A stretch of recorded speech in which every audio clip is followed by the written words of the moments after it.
What's up, guys? So, back with you as usual. Thursday, January 23rd.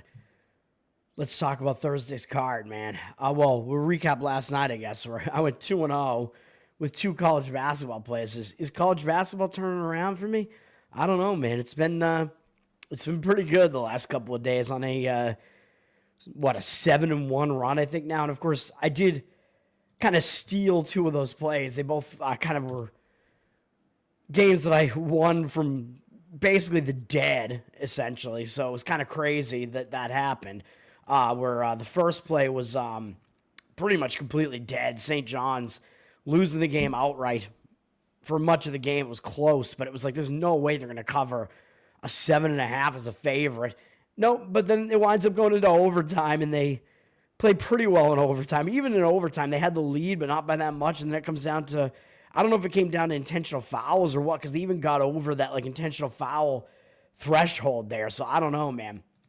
Whatever it was, I'll take it. I think I got a little lucky on that one, but in some ways maybe not, because St. John's had one 3-pointer in the entire game. There were some weird statistical anomalies about that game that kind of threw the game off. And then Arkansas, winner. I mean, that game was close. It looked like they were going to lose. They were losing by, I don't think they were ever losing by a huge margin, but I know they were losing by at least 8 in the second half. And I'm like, okay, well, I'm probably going to go 1-1 then. And got lucky on the other one. So we'll go from there. But then Arkansas pulled the game out at the end as well. Comes down the wire. It's tied. I'm like, holy crap, they got a chance to do it. They did it. 2-0, baby. I'm not going to complain. Move on to today. I got 3 college basketball plays today and 3 NHL. Let's jump into it. College basketball, there's a big slate here. A lot of it is smaller conference games. And, I'm just going to try to just briefly touch on some of these, I guess, real quick. Marist, they did just lose a long win streak they had. They were undefeated in conference. So sometimes when you're rolling like that and you have an undefeated conference record and then you finally lose, a lot of times that can hang you over a little bit into the next game. So possibly a spot where you could look to take the points with Niagara there. Obviously, I'm not going to be doing that. I think it's not that strong, but that is an angle at the very least. Bryant is coming off beating UMass Lowell in the American East. Marist, by the way, that was in the MAAC. In the American East, Bryant just beat UMass Lowell, who's one of their main competition to try to win this conference. Big win for Bryant there. Now they go out on the road to face New Hampshire. It's not a great spot. It is a letdown spot, but New Hampshire is so bad that I don't even know if I would even want to consider doing that. Obviously, I'm not doing it. New Hampshire is coming off pretty ugly loss themselves to NJIT, who's not a very good team either. So it is actually kind of a bounce back spot for New Hampshire. You'd have to take 14.5 with them. New Hampshire does try to slow the game at the very least, so they may try to get that into an uglier game, but I won't do that either. They're getting 14.5 points at home, though. And then Troy over in the Sun Belt. Troy is in kind of a weird spot where it's a South Alabama sandwich and Southern Miss. I thought the Southern Miss game was scheduled to be after the South Alabama game. I thought it was scheduled on the 27th, and now it's been moved to today. So kind of a weird scheduling quirk here. I don't know why it seems like the game was rescheduled, or maybe KenPom was just wrong because he has the game on the 27th. I don't know, but it's in here between 2 games against South Alabama. South Alabama is atop the Sun Belt. Troy just almost beat them on the road. Troy only lost by 1 point to them on the road, losing on free throws at the end of the game. Brutal loss for Troy. Now they have to face Southern Miss, who's not a very good team, and they get South Alabama again in revenge 2 days from now. So it's a bad spot for Troy. I don't think there's any way around looking at it that way. So I would only look to fade Troy here. They're a 12-point favorite. They are the significantly better team, so I'm not going to quite get there with that one, but it is a pretty major sandwich spot there, in my opinion. UNC Wilmington is coming off that nice Martin Luther King win over William and Mary, but now they're facing the other top team in the conference, or probably the actual top team in the conference, Charleston. And Wilmington, I think, is better than William and Mary as well, as they were laying 7.5 at home. But that was a huge win for Wilmington. Now they go on the road to face Charleston. I mean, they're not going to overlook Charleston, who's won this conference multiple years in a row, I think. And obviously, they're one of the top teams in the conference still. They are probably the best team. But they're only laying 2.5 in this one, which kind of leads you to believe that the odds makers are actually telling you that maybe Charleston actually isn't the better team over Wilmington. Crazy. The line's moving down towards Wilmington from 3-2. Should be a good game nonetheless. So we'll see what happens there. And then Queens is another one of those teams that lost their undefeated standing in conference play. They're rolling in conference. Undefeated in conference play, including a road upset win at Lipscomb, which was huge. They had also beaten Florida Gulf Coast. Then they went into Florida Gulf Coast, and Florida Gulf Coast got their revenge and beat them by 13 points. And again, that's the type of game that can kind of take that undefeated team and hang them over into the next game. Sometimes when you're not used to losing and you lose that undefeated status, a lot of times you lose the game twice. We may see that happen there with Queens up against North Florida. North Florida, at the very least, has been a pretty competitive team in some games against bigger conference foes, but North Florida is also coming off a big game themselves against North Alabama, who's not a bad team in this conference either, and they only lost that game by 6 at home, though. So still maybe a tough spot for Queens, but I'm not gonna try to play this game. Queens up from 3 to 3.5, though, so looks like some money has come in on the Queens side there. Again, no touching for me there. Should get the George Senior prison thing. No touching from Arrested Development there. And speaking of that North Alabama team, they're getting 2.5 points at home against Lipscomb in another, in what's going to be probably a pretty big game in the A-Sun there. Between two of the better teams in the A-Sun there. Interesting one. Could be a tough spot for Lipscomb. Having to go on the road to face North Alabama. Not a pushover by any means. Only like 2.5 there. So, and seeing that line, it looks almost too easy to take Lipscomb in that one with being the team with the better record, although it's not a significantly better record. And then over in the SoCon, Samford and Chattanooga is also going to be a pretty good game. That's going to be an interesting one as well. Samford just lost to East Tennessee, who's another one of the top teams in this conference. Tough loss there for them. So how will they respond to that? I don't know, because they lost their undefeated conference record as well. And now they have to go out on the road to face Chattanooga. Could be a difficult spot for Samford. Also could be a difficult spot for Chattanooga as they just beat Furman on the road. That was a huge one as well. Furman, another one of the better teams in the conference, even though now they've fallen to 3-4 in conference play. But still, big games. Both teams are having to play 2 big games in a row. Chattanooga is going to wind up having to face 3 big games in a row as they play East Tennessee up next as well. This is a difficult one, man. And I think the line's close to a pick'em. Yeah, it is a pick'em. So it makes it look pretty easy to take Samford in this one, really. With being the team with the better record, the prettier record, it looks kind of easy to take Samford to just win the game. So maybe would still lean a little bit to Chattanooga on that one, but obviously that's not a play. What is a play for me, though, I'm going to some of these bad games here, man. I'm going back to Iona in the MAAC, who hurt me last time, but hopefully it's not going to happen this time. They are at Rider. Iona's the better team. I mean, they're laying a point on the road. So the odds makers are telling you Iona's the better team. But you would look at these records and think, well, wait a minute.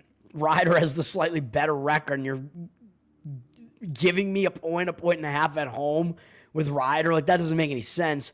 It does make sense once you realize that Iona is just the better of these two teams. They face the more difficult schedule. They've been the more unlucky team so far. So I like all that. So I think it's a little bit of misleading records here. The spread looks a little bit misleading and almost looks too easy to almost try to take Rider at home, which I'm not going to do. I'm going to play Iona in this one. And the situation, I think, is good for it as well, because who was the team that ended Marist's undefeated conference record? Oh, yeah, that was Rider.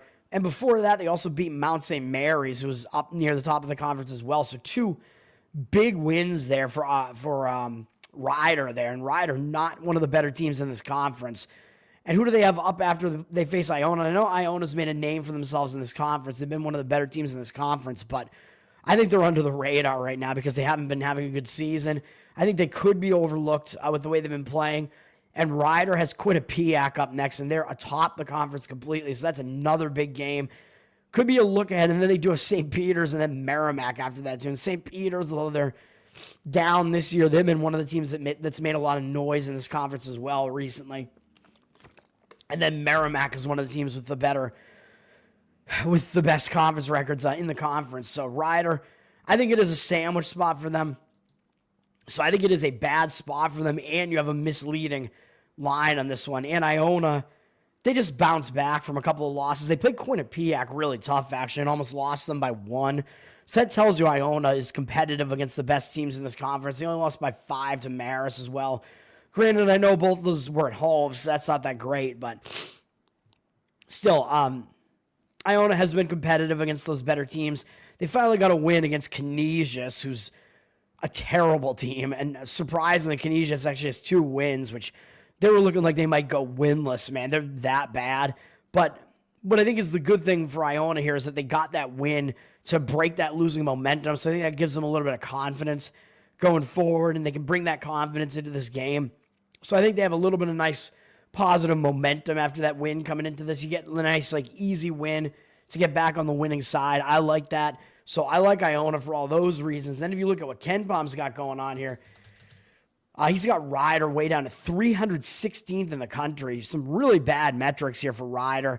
They play a really slow tempo at below 300, but talking about 300, he has them around 300th in the country in both offense and defense and overall. So just a bad team overall. And he has them 41st in luck and almost 300th in straight the schedule too. So basically, very bad team. And that even at 7-11, 7-11, the convenience store record there, even at that record, KenPom is telling you they've been actually really lucky to even be at that record. So they've overperformed this year, whereas Iona, he has them up at 268, which isn't good, but still, Iona as the better team. They have the better defense, significantly so. They do have a terrible offense, even worse than our Riders, but still, Iona's got the better defense. So you're playing the team with the better defense just to win the game. They do play a fast tempo, Iona 68, so they're going to get slowed down in this game. So that's one thing I don't love, that Rider's going to try to slow the game down, but I'm not that concerned about it just because Iona is the better team. So I'm just going to go with that. I'm not as concerned about the pacing in a game like this. And speaking of luck, KenPom has Iona, even though they've also faced a really weak schedule, 317th, but he has them at 300th in luck index. So he has Iona way underperforming, and he has Rider overperforming fairly significantly. So the luck index can kind of tell you a lot in some cases. That's telling you what I just said, that the records are misleading. Iona's actually the better team here. Give me Iona, -1. So that's the first play. I'm going back to some of the minor games here as, there aren't a whole lot of big conference games today. So, and then next up, I got another play here actually in the Conference USA. Is that what this is? Middle Tennessee at Sam Houston. I'm going to play Sam Houston +1. This is another one where I think it looks too easy to take the other side in this one. It looks too easy to take Middle Tennessee, the team with the better record, 13-5 against an 8-11 team. It has 1 win in conference. And Middle Tennessee only has 1 loss in conference, but the line is basically pick the winner. So, it looks so easy to take Middle Tennessee, right? Well, not so fast. As the odds makers are telling you that Middle Tennessee, while they're the better team, it's not that significant. And Middle Tennessee, I think they're going to be feeling a little bit cocky right now. They just beat Western Kentucky. That was a nice win for them. Beating Western Kentucky, who's been one of the better teams in this conference for a while. I mean, they've been around, and they've been the better team in basically whatever conference they've been in for a while. They've been one of the better teams, but they're one of the better teams in this conference. They carry a lot of name recognition, so that's a big win. Now they go on the road to face Sam Houston, who's second to last in the conference. And they got Louisiana Tech, New Mexico State, and UTEP all up next. And those are all teams with better records. So those are all teams that are going to draw your focus more than Sam Houston is. So I think it looks like a spot where they may overlook Sam Houston. It is a road game after playing 3 straight games at home. So that's not easy to do either. You're having to go out on the road again down to Texas. Not the easiest trip to have to do. Middle Tennessee on the road. They did beat FIU barely in conference play, and then they lost to Liberty. I mean, Liberty's good, so I won't knock them for that much, but still, on the road, they haven't been as good as they have been at home, which is the case with a lot of different teams in conference play. So another a little bit of maybe an edge to the Sam Houston side there, although I know home court's factored into the line, though. Sam Houston, they're coming off 2 losses in a row on the road, so they're going to want to get back to it, man. Bounce back, coming back home here, where at home they played a little bit better at the very least. They lost to Liberty at home, though, as well, but still, again, Liberty, a good team. They did beat FIU at home, so their one conference win has been at home. The one conference loss for Middle Tennessee has been on the road, so that's what we're looking at here. I think Sam Houston's going to show up here, man. I think it's a nice bounce back spot for them. Being back at home. Return home spots are not like they are in professional sports because these guys are not family men yet. They're not having to return to family life yet. They are returning to studies and whatever. But, I mean, this is basketball. I mean, you do tend to focus on basketball when you're on the basketball team and you're coming back home. It's the way that it is in college, different from in pros. So I like all that as well. Let's see. Sam Houston has moved up a tick from Pick'em to Pick'em with Juice. So it looks like they're flipping to the favorite right now. So, but either way, I mean, grab it as like a pick the winner price, I would say, in this one. And as far as Iona, by the way, yeah, I mean, no movement there yet. But Sam Houston, again, I like all that for Sam Houston. Sam Houston, looking at them, they're actually not that bad a team. If you look at KenPom, he has them 166th in the country. That's not that bad. 106th in offense isn't bad. Pretty bad defensively, but they can score. They play on the faster side of things tempo-wise, which I think Middle Tennessee also does, which I'll look in a minute. I think the tempo discrepancy isn't a whole lot. Sam Houston has faced a 55th strength of schedule, according to KenPom, and they're only 301st in luck. So again, you have a Sam Houston team that KenPom is telling you are underperforming. They're actually not that bad a team. Whereas he's at Middle Tennessee, he does have them as the better team, up at 110. He has them more balanced offense and defense. Yeah, they're definitely the better defensive team. He has Sam Houston as the better offensive team, I believe. So that's what we're looking at here. Usually I do like the better defense, but in this case I'm not doing that. And he does have Middle Tennessee way high in luck index at 31st in the country in luck. So he has Middle Tennessee way overperforming and Sam Houston way underperforming, which again, like I just said, and like I said with Iona, it makes the records a little bit misleading, man. When you look at the spread and then look at the records and think, well, wait a minute, why is the spread this way? The records can be deceiving, man, like I said. And then Middle Tennessee is facing 111th strength of schedule, so a less strong schedule than Sam Houston has played so far. And like I said, very close in tempo, 108th versus like 111th or something. So there won't be much of a tempo contrast for this game. Both teams like to play on the faster side of things, so that's not going to be much of a concern. Give me Sam Houston plus the point in that one. Okay. Try to get through some of these. St. Thomas Tommies in Omaha is going to be a weirdly interesting game in the Summit here. Both of these teams are still undefeated in conference, but St. Thomas is laying 2.5 on the road here, so the odds makers are telling you St. Thomas is the better of these teams. Omaha, as I've been saying, they've been overperforming, man. Is this going to finally be the spot where they lose a conference game? I think they're not the better team, but I'm not going to put my money on it. But, man, I mean, at some point, I think they got to lose. I mean, they've already beaten North Dakota State, South Dakota State. I don't know what's going on here. They've been hard to gauge. They've surprised everybody. They've been overperforming, in my opinion, but they keep doing it. So, I don't know. But they are an underdog at home there against St. Thomas, who I think is actually the best team in that conference. But it is in Omaha. And St. Thomas, by the way, still not eligible for getting into the tournament, which is very unfortunate because I think they do deserve it. After multiple seasons being one of the better teams in that conference, it's very unfortunate for them. And let's get to my final play in college basketball. Maryland plus the points, plus 8.5.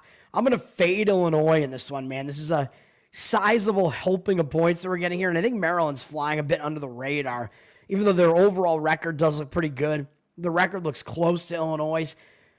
Illinois, I actually would argue they're in a bit of a sandwich spot. I think they're very much in a hangover spot. They just played a very highly publicized game against Michigan State over the weekend. I think that was that Sunday? I believe. I think it was Sunday. It was a huge game against Michigan State. And Illinois had the lead early in the game. Looked like they had control of the game. They lost control of the game. They were close for the rest of the game. They lost the game. In the end, very difficult loss for Illinois to take there against Michigan State. Very tough loss. Brutal way to lose that game against one of the better teams in the conference. that might hang them over into this game against Maryland, in my opinion. And they have Northwestern up next. And you might say, well, wait a minute.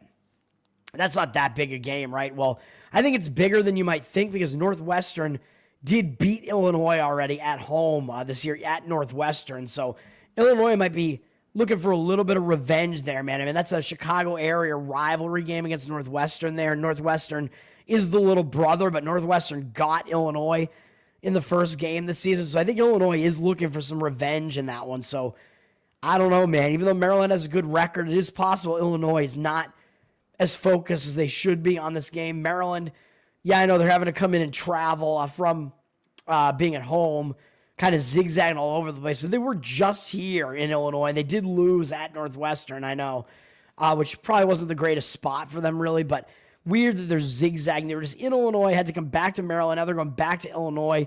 Why not just play the 2 Illinois games in a row? I don't know, but at least they're used to the travel because they just did it. So now they're going back out there again, and it's try 2, but this time it's a bigger opponent. Yes, it's a more difficult opponent, but I do think Maryland is going to step it up here. Maryland just got by Nebraska, but they kind of escaped in this game, man. I mean, they were a 9.5-point favorite. Should have won this game more easily at home against Nebraska. I mean, I know Nebraska is certainly not a pushover either themselves, but Maryland probably should have won the game more easily. Nebraska really gave them difficulty in this game. And Maryland did have a decent-sized lead by towards the end of it, and then basically kind of took their foot off the gas and almost blew the game again there. Still escaped with the win. That's an escape that I think will refocus you a little bit. I think maybe they were even looking ahead to this Illinois game. So I like it. And, you know, Ken Baum has both these teams a bit underrated right now. He's got Illinois in the top 10. Very good, but he has Maryland also in the top 25 here. So a pretty big battle between these two teams. I believe he has this line at about 8 or so. So it's right pretty much where it should be. Both teams play fast tempo. Illinois plays extremely fast, but Maryland also likes to play pretty fast themselves, so it's not going to be a real, like, fish out of water situation tempo-wise. They're not going to be that thrown off by a fast tempo. Excuse me. And Ken Baum does have both these teams actually pretty low in luck index. As I said, they're both kind of underrated right now. Maryland, 321st in luck, and Illinois, 319th, so no real advantage there, but both teams kind of flying under the radar right now. And surprisingly, even though they're fast-paced teams, both teams he actually has better defensively than offensively, which is kind of interesting to see, too. And if this turns into somewhat of a defensive game, that could help the taking the points as well, the idea of taking the points there, which I am a little bit worried it's going to be fast-paced, so a higher-scoring game means it's more difficult for the underdog to cover that number because the points are actually worth a little bit less. But I'm going to do it because of the spot. Give me Maryland. Plus the points in this one. And it does have both teams having faced a fairly difficult schedule as well, although Illinois has faced a more difficult schedule, fine. But give me the points in this one with Maryland. Let me see. And he does have Illinois up from 7.5 to 9 with juice. So you might be able to get a better number on this, but they are public. Of course, they're going to be public. As the ranked team, and people are not going to knock them at all for that loss to Michigan State by 2. 75% of the tickets, 81% of the cash on them. So they're going to be public, and we might see that cash kind of turn around a little bit as we get closer to game time in that one. So we will see if that winds up being the case or not. And what else we got? San Francisco and St. Mary's is just going to be a good one, probably an interesting game. Excuse me. San Francisco coming off that big win over Oregon State. Which I was on, San Francisco on Saturday. St. Mary's is a double-digit favorite in that one, though, 10.5 at home. So oddsmakers telling you St. Mary's is just that good. They're quite good, but could be an interesting game still, nonetheless. UC Davis just pulled off a pretty big upset at UC Santa Barbara. They could be in a little bit of a letdown spot there against Hawaii. The Hawaii's been playing pretty well, but Hawaii having to play over at the mainland, kind of a different scenario there. I think they're a little bit better at home, catching teams on that weird travel spot when they have to go to Hawaii. UC Santa Barbara kind of in that bounce back spot now, as I mentioned, but facing UC San Diego. UC San Diego also is in a bounce back spot potentially now because they just lost to Riverside. UC Riverside, which is not a great loss for UC San Diego either. So both teams kind of in refocus spots there. What else? And then we got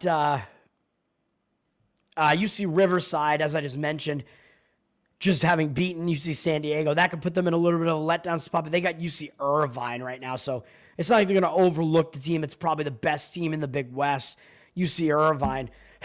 With UC San Diego, a close second, although I know UC San Diego was actually favored by enough against UC Irvine when they played them. The odds makers are kind of telling you they're actually the better team. But either way, UC Irvine's coming off a pretty satisfying win, I think, against Cal Poly, though, scoring over 100 points. So will they be totally focused going into UC Riverside? I don't know. But I think Irvine is up a little bit on the number from 7 to 7.5, or 6.5 to 7.5.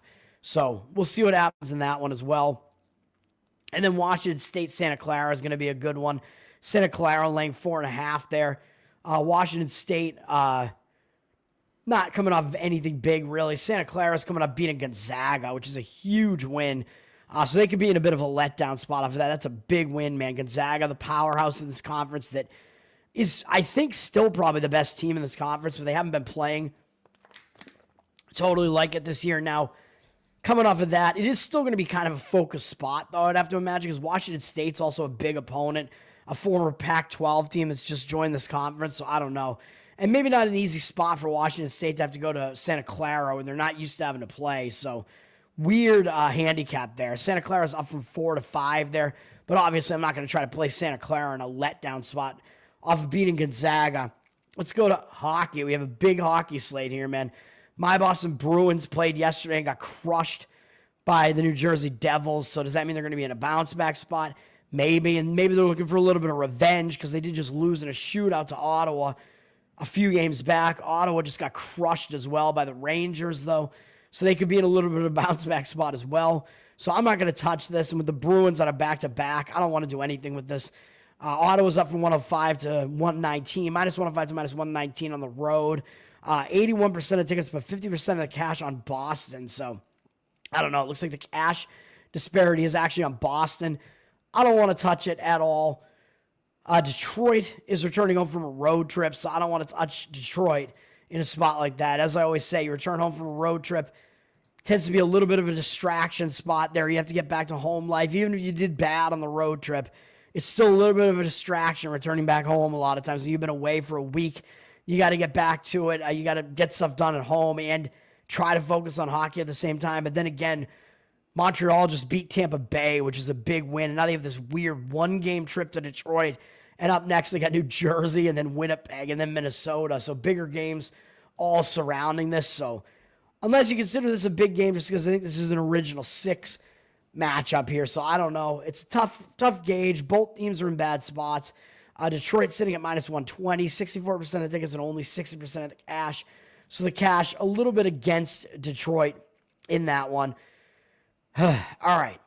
And then Columbus just wrecked the Maple Leafs yesterday, I believe. So now they're in a back-to-back off a ridiculous upset win, playing a third game in 4 days, all in different cities. Pretty bad spot for them, although it is Carolina, so I know Carolina is a team that's going to draw your focus. They're one of the better teams in hockey, but they did also just beat Carolina in a shootout back on December 31st. So Carolina might actually have a little bit of extra focus here because they lost the last time they played Columbus. And Columbus coming off that win on a back-to-back. I don't know if it's the greatest spot for Columbus, really. Carolina, they're coming off a big win themselves, though, over Dallas and returning home from that. Not a long road trip, but still, they're still returning home from a short trip at the very least. But nothing really on the horizon to look forward to. They still maybe focus on Columbus because Columbus did just beat them. Difficult game to gauge. Carolina's up from minus 330 to 334. 78% of tickets, 91% of the cash on them. So I don't know how to gauge that one necessarily. Tough read there. The market slightly seems to be indicating on Carolina. I don't necessarily disagree with it, but I'm going to start jumping in on some action here. I got 3 plays, and one of them is the Vegas Knights in a zigzag here, laying minus 145 on the road. I know I don't love laying favorites on the road, especially when they're this public, but I think this is the right spot to do it. Vegas does have 90% of the tickets, but 99% of the cash, so I do think they're probably going to be getting some money on them. This is a spot where I think you got to play the zigzag, in my opinion, here. St. Louis, they just beat Vegas in a shootout, man. I mean, that's a huge win. Beating this Vegas team 3 days ago on Monday on Martin Luther King Day, and somewhat of a spotlight game, I guess I would say. Now they return home from that. So this is a bizarre spot, man. They've been away for almost a week. They had to go into elevation and then down to Vegas, and now they're returning back to St. Louis from that. And they are playing Vegas in a repeat game, which I know it is Vegas, so you're going to still probably try to be focused on that, but they do have Dallas up next. They did just beat this Vegas team. It is still a return home spot. Not the greatest travel spot necessarily, in my opinion, so I don't love how this sets up for St. Louis here. And then for Vegas, and then I expect probably Binnington will be in net for the Blues here. For Vegas, they have the same amount of days off. They've been alternating Hill and Samsonov. Probably be Samsonov here, but it hasn't really mattered that much for Vegas. They're both decent goaltenders. Vegas is now coming off multiple embarrassing losses in a row, man. I mean, losing in Nashville, I mean, maybe not as bad as it looks on the surface, because Nashville's not as bad as they look, but then losing to Carolina, obviously, I'm not going to knock them for that. That's a good Carolina team there, but then they lost to Chicago coming off of that, but it was a back-to-back off a big game, so you can kind of see why they might have lost that game. And then they returned home, so both these games, Chicago and St. Louis, were both kind of in bad spots for Vegas. You can kind of explain what went on in those games, and the return home spot, is never really that great a spot. Like I say, even if you think it's a bounce-back spot for them, they usually still don't do well returning home from a road trip, even if they are coming off an ugly road trip, which they were in this case. So they still had another ugly game. And then if you return home and you have a bad spot in that return home spot and you play another ugly game, a lot of times you play a lot better in the next game, especially if it's at home. But I think in this case, going out on the road is fine as well. And they're playing the team that just beat them. So this is going to be a place where Vegas is going to be the team to make all the adjustments here, man. I think they're going to be ready for it. I know they do have Dallas tomorrow, but they're on a 4-game losing streak, man, and they just lost to this very same team. So I don't think they have the luxury of overlooking St. Louis in this spot. So I think they are going to show up for this. And after a couple of days off, sitting at home, having to listen to the media and whatever, talk about how bad you are and how bad you were in that game, like what is going on here. Ugly loss. One of the best things for us is to just get away from that, go out on the road, focus on hockey. I think that's what's going to happen here. Give me Vegas in this one. And in the other game, Vegas was a minus 190 favorite in that game at home. So the line, I think, is about fair in this one. Vegas should definitely still be the favorite here. You don't get a whole lot. It should be about minus 150 in this game. You really basically just get like you get like 20 cents basically. The equivalent of like minus 120 for home ice. So Vegas is the play in that one. As square as that one might look, that is what I like. Next up, another play for me, the Buffalo Sabres. I'm playing them again, even though they let me down the other day. I know, and they're coming off a win as well, I know. So, yeah, but a team like Buffalo with a bad losing record, I don't think they wind up in letdown spots, man. And I'll show you that this is really a play against Calgary. And Calgary's not that good a team, and they're in a bad spot. So Buffalo, yeah, they're coming off beating Vancouver. It was a nice win against Vancouver. I'm aware of all that. And that was in a back-to-back. They are now playing a third game in 4 days, all in different cities. I'm aware of that as well. But they're sitting at 1-1 on the road trip. I think they're going to want to get another win on the road trip here. They know they have Edmonton up next. Is that a look ahead? I mean, you could maybe see it that way because Edmonton's good, but again, teams like Buffalo that have bad records like this a lot of times tend to wind up in like look-ahead spots, letdown spots, whatever, a little bit less so when they're just trying to get wins, trying to win games, And Luukkonen will probably be in net again for this. Unfortunately for me, they had Levi in net in that game against Seattle, which didn't work out well for me as Luukkonen is their better goalie, and they gave him the rest in that game, even though they had multiple days off coming into that. So now I think he will be back in net for this one. So that should be good for them as well. But Calgary, this is why the play is on Buffalo, man. Calgary is in a very bad spot, in my opinion. They're returning home for a road trip. Not only are they returning home for a road trip, but they just beat Winnipeg, man. And they have Minnesota up next. I think it's a sandwich line. Yeah, I know they have 4 days off, but I think that's going to hurt them a little bit because it helps you kind of like get stuff done at home and whatever, and I think it becomes a distraction.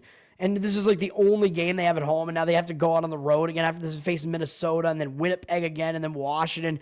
This is the spot where I think you might overlook your opponent fairly easily in this one. I know the rest advantage is on Calgary's side, and they will have Wolf and Ned again probably here, who has been their better of the two goalies.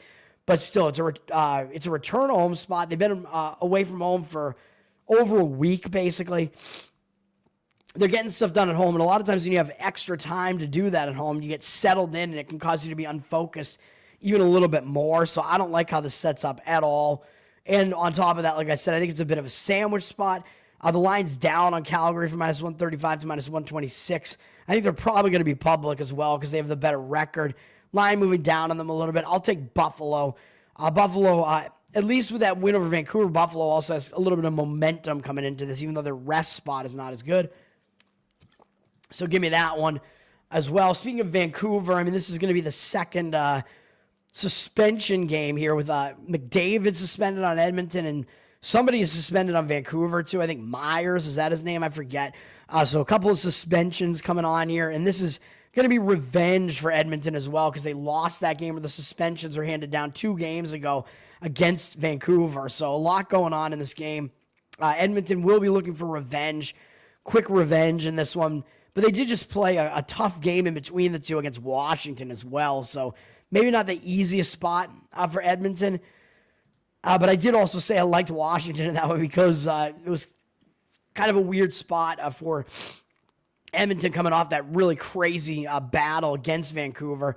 Vancouver's coming off that loss to Buffalo, so they're actually kind of in a better spot to some extent and kind of a bounce back spot, just getting to go out on the road there. This is a difficult read. Edmonton's up from minus 165 to minus 176, though, with 88% of tickets. They are public, 97% of the cash on them, so money is coming in on Edmonton a little bit, but I don't know if I agree with it necessarily.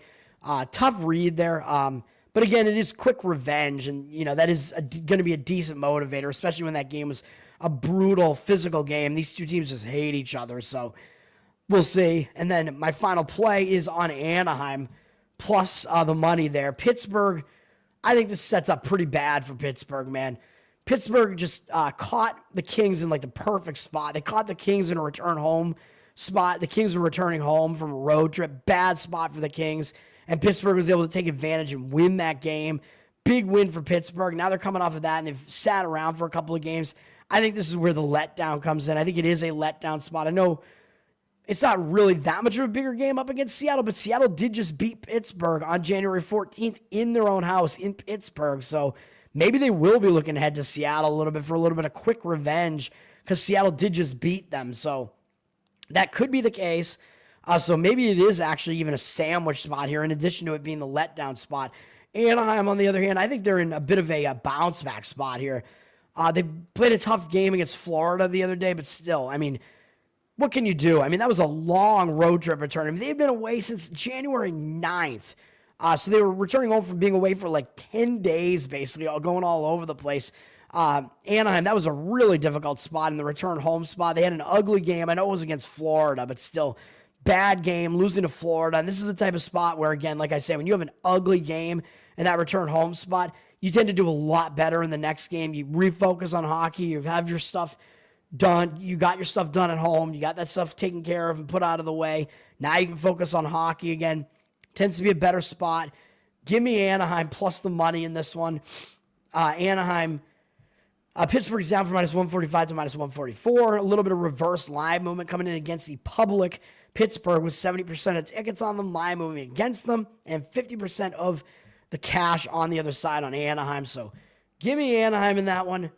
And then we do have NBA today, which I don't know if I even want to go into great detail here. San Antonio at Indiana is a weird one because this is actually in Paris.